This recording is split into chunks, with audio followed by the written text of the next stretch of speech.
Jute mill কর্তৃপক্ষের payment প্রক্রিয়ায় স্বচ্ছতার অভাব, আগাম অবহিত কারণে গাফিলতি এবং নথিপত্র প্রদানে অসঙ্গতির অভিযোগ তুলে একাধিক কর্মসূচি ঘোষণা করেছে ত্রিপুরা চটকল শ্রমিক ইউনিয়ন ও জয়েন্ট মুভমেন্ট কমিটি।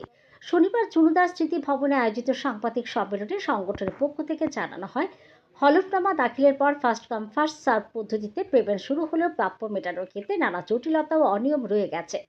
সংগঠনের দাবি 30 জুন 2026 পর্যন্ত প্রায় 9 শতাধিক প্রাপকের প্রাপ্য মিটিয়ে দেওয়া হলেও অনেক ক্ষেত্রে প্রাপকদের যথাসময়ে জানানো হয়নি। পাশাপাশি পে স্লিপ, আইপিএস এবং সার্ভিস ক্লিয়ারেন্স সার্টিফিকেট সহ প্রয়োজনীয় নথি প্রদানে অসঙ্গতি রয়েছে বলে অভিযোগ তোলা হয়। সাংবাদিক সম্মেলনে এরিয়ার প্রাপকদের পূর্ণাঙ্গ তালিকা প্রকাশ, পেমেন্টের অন্তত 10 দিন আগে প্রাপকদের অবহিত করা এবং মারণ ব্যাধিগ্রস্ত, বিকলাঙ্গ, বিধবা মহিলা ও পিতৃমাতৃহীন অনাথ শিশু প্রাপকদের ক্ষেত্রে মানবিক দৃষ্টিভঙ্গি গ্রহণের দাবি জানানো হয়।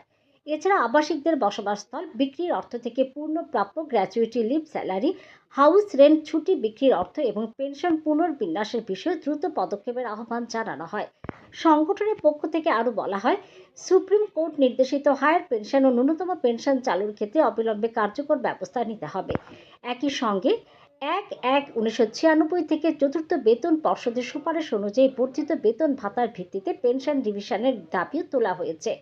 এই দাবিগুলিকে সামনে রেখে আগামী 7 জুলাই জুটমিল কর্তৃপক্ষের কাছে, 10 জুলাই আগরতলা ক্ষেত্রীয় ইপিএফ কর্তৃপক্ষের কাছে স্মারকলিপি সহ ডেপুটেশন এবং 14 আগস্ট জুটমিল কর্তৃপক্ষের উদ্দেশ্যে গণ অভিযান কর্মসূচি নেওয়ার সিদ্ধান্তের কথা জানানো হয়েছে।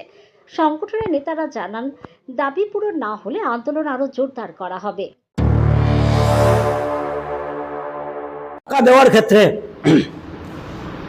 কিছু জটিলতা, জায়গা বিক্রি করে জুটমিলের সম্পত্তি বিক্রি করে তারা টাকা দিচ্ছেন এবং জুটমিলের এই সম্পত্তির উপরে আমাদের কিছু আবাসিক আছেন, আবাসিকদের একটা অংশকে টাকা দিয়েছেন, প্রায় 50 জনকে এখনো টাকা দেয়নি।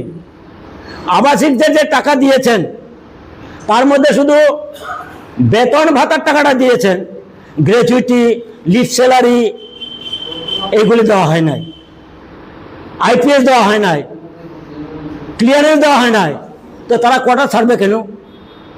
এই প্রশ্নটা দাঁড়িয়েছে।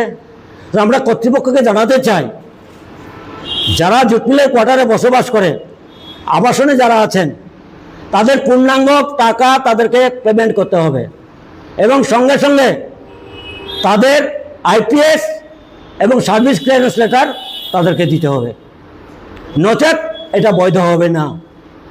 তাদের মুখের কথাই আমরা বিশ্বাস করতে পারি না, কারণ যে পদ্ধতি তারা পেমেন্ট করছেন এর মধ্যে সলচাত্রী আছে বলে আমাদের মনে হয়। এছাড়াও আমরা এটা করেছি যে যারা রুগী,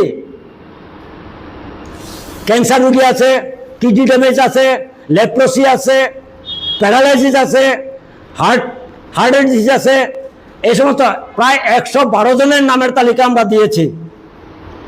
তারা মরণাপন্ন, তাদের টাকাটা আগে দেওয়ার জন্য আমরা সেখানে বলেছি, কিন্তু কর্তৃপক্ষ সেখানেও সিটা ফুটা দিয়ে বাকিদেরকে দেওয়া